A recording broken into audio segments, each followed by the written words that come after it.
We'll start with Mike, and then we'll go to Gustavo, and then Ben. Yeah, Tony, just in the middle innings today with the pitching, what kind of went wrong?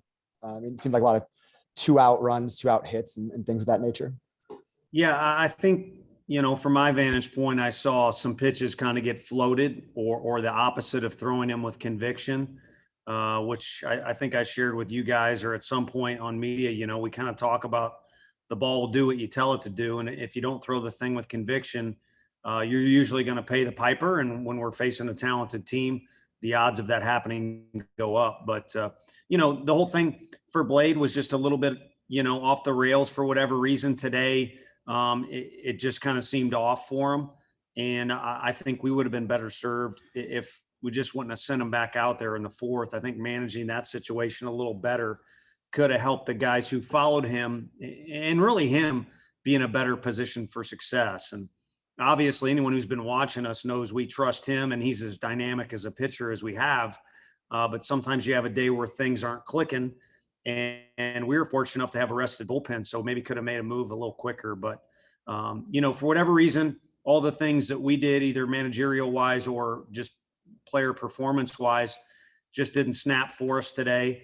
And the opposite would be said for Vanderbilt. So, they showed up and outperformed us today. In terms of offense, 4 runs in 4 home runs, what are your thoughts on that? The way you guys hit, out the park today. Yeah, it would have been nice if somebody was on base. It's crazy to have home runs be frustrating, but if you look at the box score, a little bit of the case. I mean, anyone who says there's strategy to that is kind of crazy. I mean, it just kind of happens how it happens. And really, Fergie, who's been taking better and better swings each of the last really 5 or 6 games, probably could have had 2. We had another one where the wind had died down. If the wind was kind of blowing like it was when Kirby was pitching, I think we would have had another one in there and would have had someone on base when it occurred. Apologies, I can't remember who the hitter was, but yeah, Rucker. But frustrating day overall. I mean, I'm a big believer. I might be the biggest. You make your own breaks. Any of that other stuff is baloney or whatever a clean word is to go with that. They had some balls find holes and things like that, but that's because they had good at-bats and they've got good players. We have good players as well, but we didn't have as good of at-bats and we maybe caught a few less breaks, but that ultimately kind of comes down on our group is going to win or lose as a group, and we just didn't get it done today. Tony, how would you assess the weekend as a whole? Obviously, the emotional win yesterday, but you don't walk away with the series win. So how would you just assess this weekend? Insanely valuable. Literally can't put it into words. I'd like to think we don't bow down to any other the programs in our league. But if you look at the College World Series, it's automatic. There's going to be a minimum of 2 SEC teams in there. And if you look at the final, it's almost automatic, at least by percentage. I'm not discounting what other schools can do across the country, but by percentage, there's almost always a team in the final. Since Coach Delmonico's departure here, we haven't been in any of those spots. So you have to kind of grind through some things and get to a regional for the first time in a while and have some guys see that and some guys be a part of a weekend that's hyped up by you guys and incredibly intense throughout the weekend. You need to experience that and kind of navigate your way through it. I'm not saying, Blade Tidwell, for instance, is a freshman. He's certainly capable of throwing lights out in the SEC tournament, regardless of him being there for the first time or not. But it's very, very valuable for our team to see what's what in a lot of different situations that popped up this weekend. And then the other thing is just special for, Knoxville, in my opinion. Who's to say they didn't help us win that game? Again, I love our players and I got their back, but the fuel that they gave us yesterday and really all weekend long maybe helped us, be competitive in the series or get a win. I don't know, but they certainly deserve some credit. And they're kind of showing our players what's possible around here.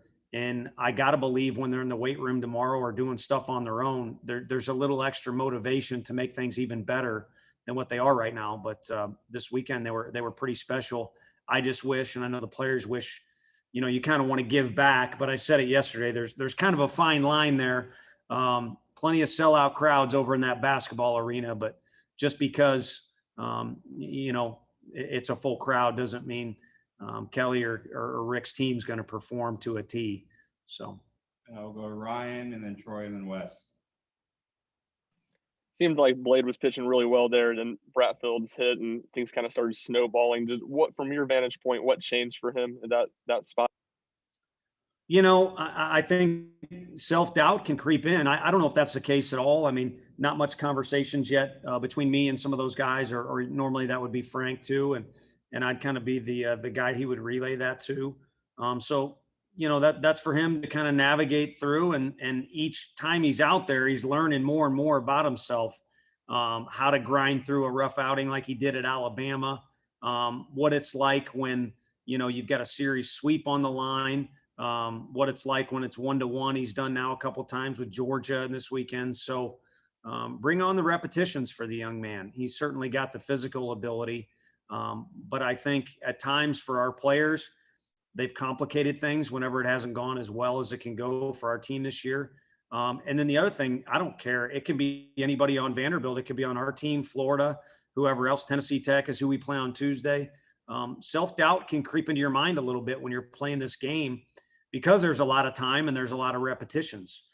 So I think being able to adjust with those emotions and feelings is huge. So again, why it was a valuable weekend, because there was a lot of emotions and a lot of feelings going on. Tony, 8 of Vanderbilt's 10 runs today came with 2 outs. I guess just from your vantage point, what were they doing to kind of prolong those innings, and how important is it for the guys to realize that you have to shut the door against teams like that when you get the chance? Right. Yeah, frustrating. I can tell you that because, you see it and you pay attention to it, but I'm kind of the belief, and I'm not trying to oversimplify here, that, each out counts for an out. So I agree with you, slam the door, or, Nolan Ryan was always charged out there about shutting a team down after you score. But just whenever the ball's in your hand, you got to compete and want to throw each pitch to the best of your ability. And I don't have any doubt that our guys weren't out there competing. Maybe they know they could have done something better approach-wise, but what I saw was, a determined team in the other dugout. Both teams were. Look at how the first inning went was kind of interesting.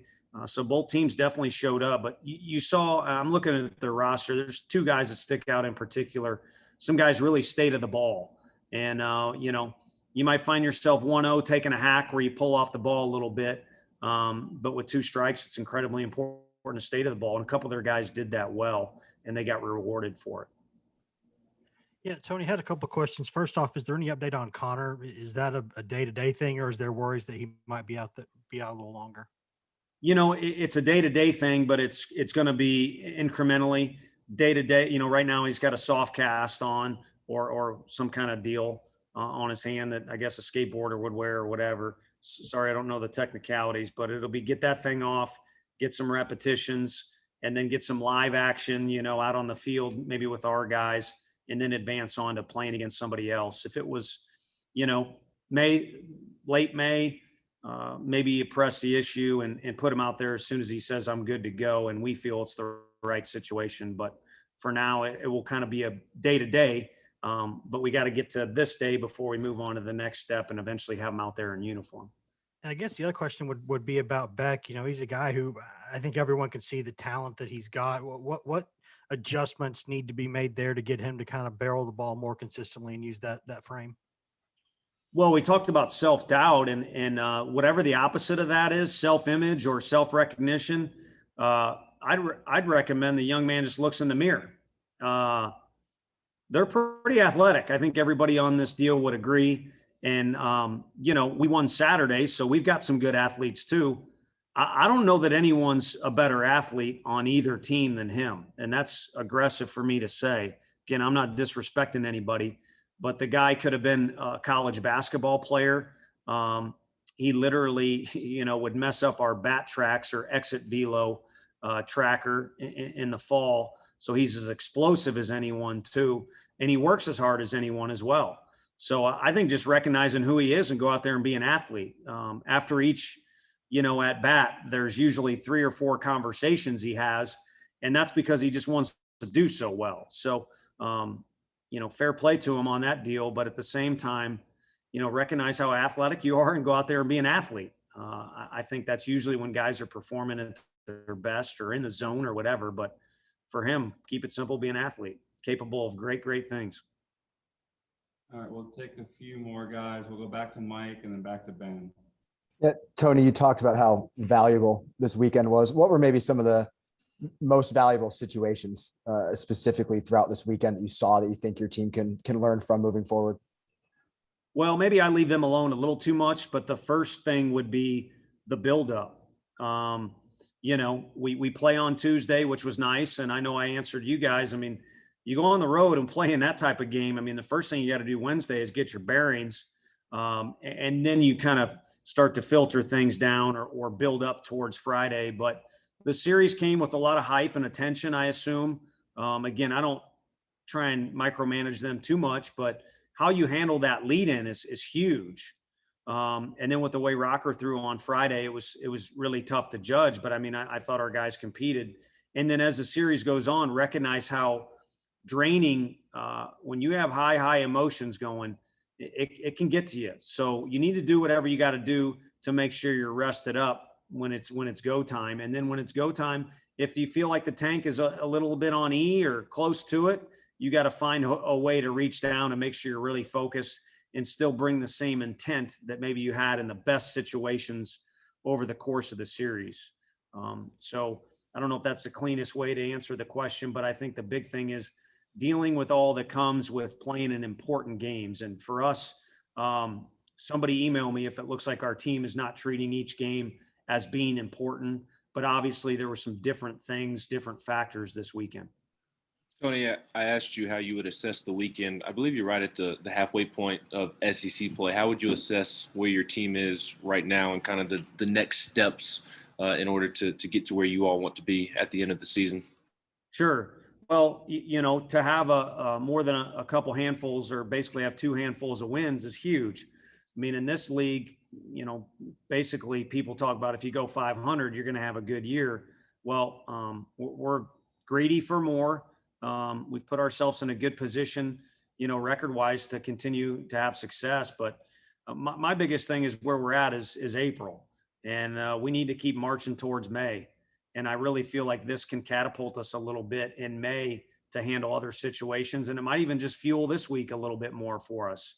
Like I said, Tuesday, Tennessee Tech will come in here and hadn't played them in a little bit. And then we'll go on the road, which I think this group kind of has a knack for liking that a little bit. So maybe it'll motivate us this week, but regardless of how this week goes, we need to keep getting better and learning more about ourselves. So we're playing our best baseball down the stretch. All right, last question will go to Madison.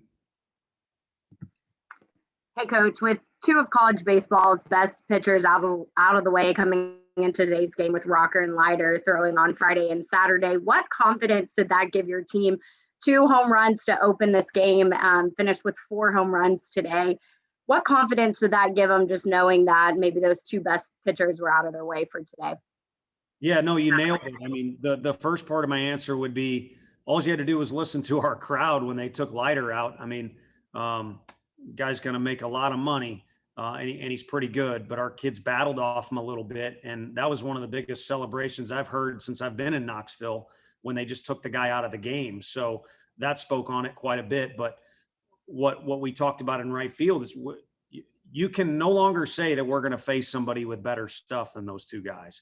Now, this league is loaded, so we could see somebody with equal to, or maybe somebody that wants to debate, yeah, he's a little bit better or whatever. But point I think is kind of well earned by those 2 guys' stuff. And you could also say we face the best base stealer in our league. It ain't practice, it's competition. So we need to be out there to win.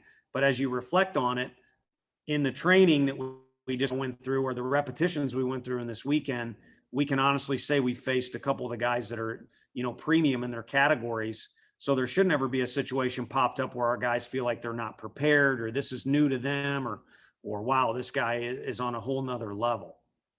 Thanks, Coach. Thank you all.